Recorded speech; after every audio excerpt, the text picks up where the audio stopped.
Hi, நேற்று வெள்ளிக்கிழமை இல்லைங்களா? நான் வந்து ஈவினிங் பூஜை பண்ணியிருந்தேங்க. ரொம்ப அழகாகவே நிலவாசலில் புதுசாக மஞ்சள் குங்குமம் எல்லாம் வைக்கும்பொழுது ரொம்ப அழகாக இருக்குது இல்லைங்களா? பார்க்கவே நிலவாசலே மங்களகரமாக இருக்கும். உருளியில் வந்து பூவே வைக்கிறது இல்லைங்க. கொஞ்ச நாளாக உருளிக்கு பூ வந்து கிடைக்கல, அதனால் வைக்கிறதும் கிடையாது.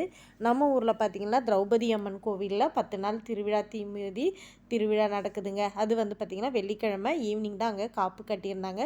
கோவில் பக்கத்தில் வீடு இருக்கிறது ரொம்ப நல்லா தாங்க இருக்குது. மங்களகரமாக எப்போவுமே பாடல்கள், எப்போவுமே வந்து சொற்பொழிவு இதெல்லாம் வந்து கேட்டுக்கிட்டே இருக்கிற மாதிரி காதில் இருக்குது.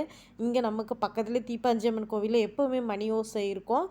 யாராச்சும் அதாவது வந்தாங்கன்னா சாமி கும்பிட அவங்க பெல் அடிப்பாங்களா, பெல் சவுண்டு நம்ம வீட்டுக்குள்ளே வந்து எப்போவுமே கேட்குங்க. அது எனக்கு ரொம்ப பாசிட்டிவாக இருக்கும். நம்ம என்ன தான் ஒரு விஷயம் ஹெல்த்லேயோ இல்லை மனசளவுலேயோ டவுன் ஆகிருந்தால் கூட அந்த மணி சத்தம் கேட்கும்போது எனக்குள்ளவே ஒரு ஃப்ரெஷ்ஷான மாதிரி ஒரு ஃபீல் இருக்குங்க. ஈவினிங் தான் நான் வந்து பூஜை பண்ணியிருந்ததுனால ரொம்ப அழகாகவே அன்னபூரணி தாயார்கிட்டையும் கோலம் வந்து போட்டிருந்தேன். இந்த மாதிரி படிக்கோலம்லாம் போடுறது தாங்க எனக்கு வந்து தெரியும். சிம்பிளாக குட்டி குட்டியாக வந்து போட்டுருந்தேன். பால் நைவேத்தியம் பண்ணலான்னு பார்த்தேன். சரி, தம்பி சொன்னால் அம்மா பூந்தி லட்டு வந்து வச்சு பண்ணுங்கம்மான்னு. ஏன்னா குழந்தை என்ன சாப்பிடுவானோ அதுதானே கேட்பான் பிரசாதமாக.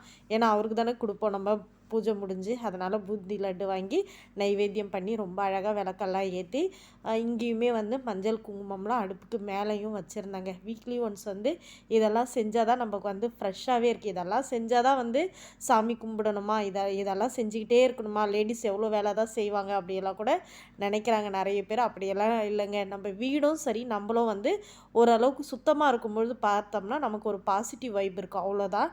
ஒரு சிஸ்டர் கூட கேட்டிருந்தாங்க, அக்கா நீங்கள் வந்து வீட்டில் இருக்கீங்க, உங்களால் எல்லா வேலையும் செய்ய முடியும், நாங்கள் வேலைக்கு போகிறோம், நாங்கள் என்னக்கா பண்ணுறதுன்னு கேட்டிருந்தாங்க. எனக்கு ரொம்பவே அந்த கமெண்ட் வந்து பிடிச்சிருந்ததுங்க. ஏன்னா நான் நிறைய நம்ம வீடியோ வந்து அவங்க செக் பண்ணி பார்த்தா தெரியும். வேலைக்கு போகிறவங்களுக்கு நிறைய நான் சொல்லியிருப்பேன். நீங்கள் இதெல்லாம் வந்து சும்மா வீட்டில் இருக்கிறவங்க வந்து பொழுதுபோக்கு, அதாவது நம்ம வீண் கதைகள்லாம் பேசாமல் இந்த மாதிரி செய்யறதுக்கு செய்யலாம். ஆனால் வேலைக்கு போகிறவங்களும் எப்படி செய்யணுன்றதை நான் ரொம்ப நல்லா நிறைய வீடியோவில் நான் அவங்களுக்காக நிறைய ஆப்ஷன்லாம் சொல்லியிருப்பேன். சகோதரி, உங்களுக்கு எப்போ முடியுதோ அப்போ நீங்கள் வந்து வீட்டை நீட்டாக வச்சுக்கோங்க. இவ்வளோலாம் செஞ்சு தான் சாமி கும்பிடலாம்லாம் கிடையாதுங்க. நீங்கள் ஒரே ஒரு தீபம் ஏற்றி வச்சு நீங்கள் மனசார சாமி கும்பிட்டுட்டு வேலைக்கு போனாலே போதுங்க. அதுதாங்க நம்ம மனசு தான் கடவுள் அப்படின்னு சொல்லுவாங்க பெரியவங்க. நம்ம மனசால் என்ன நினைக்கிறோமோ அதுதாங்க. நல்லதே நினைப்போம், நல்லதே நடக்கும். இந்த வீடியோ பிடிச்சிருந்தா கண்டிப்பாக லைக் பண்ணுங்கள். நம்ம சேனலை கண்டிப்பாக சப்ஸ்கிரைப் பண்ணாதவங்க பண்ணிக்கோங்க. தேங்க்ஸ் ஃபார் வாட்சிங். பாய். நெக்ஸ்ட் வீடியோவில் பார்க்கலாம்.